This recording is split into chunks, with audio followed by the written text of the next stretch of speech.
Chennai Silks. Madurai கிழக்கு தொகுதியில் ஒரே கட்டிடத்திற்கு 2 முறை அமைச்சர் திறப்பு விழா நடத்தியது மக்களிடையே விமர்சனத்தை ஏற்படுத்தியுள்ளது. மதுரை கிழக்கு சட்டமன்ற தொகுதிக்குட்பட்ட களஞ்சியம் நகரில் கடந்த டிசம்பர் 24ஆம் தேதி புதிய கலையரங்க கட்டிடத்தை அமைச்சர் மூர்த்தி திறந்து வைத்திருந்தார். இந்நிலையில் அந்த கட்டிடத்தின் 3 புறமும் தகரத்தால் அடைத்து பகுதி நேர நியாய விலை கடை திறக்கப்பட்டுள்ளது.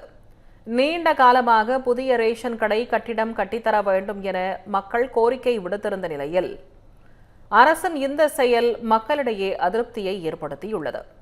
மேலும் தேர்தலை கருத்தில் கொண்டு அமைச்சர் மூர்த்தியின் உத்தரவால் இதுபோன்ற திடீர் திட்டங்கள் உருவாவதாக மக்கள் குற்றம் சாட்டியுள்ளனர்.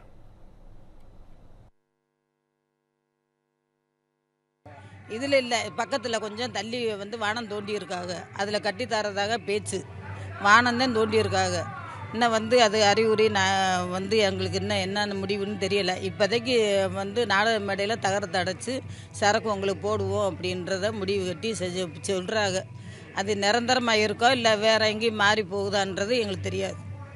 நாங்கள் 30 வருஷமாக கேட்டோம்.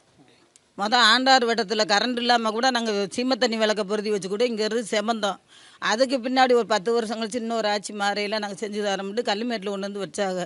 கல்லுமேட்டில்னா ஏகப்பட்ட கூட்டம். அது முந்திரவளுக்கு தான் சரக்கு போகிற முந்திரவளுக்கு ஒன்றுமே இல்லைன்ட்டு கூட அந்த இப்போ கூட 3000 கொடுத்ததில் கூட வேஷ்டி இல்லை, சட்டை இது சேலை இல்லை, கரும்பு இல்லை அப்படின்னு அந்த இதைத்தையும் போட்டு விட்டாங்க. சரி, அது இது கிடச்சது போதும், நம்ம காசு நம்மளுக்கு கொடுக்குறேன், நம்மளுக்கு பயந்துக்கிட்டு கிடக்கணும்.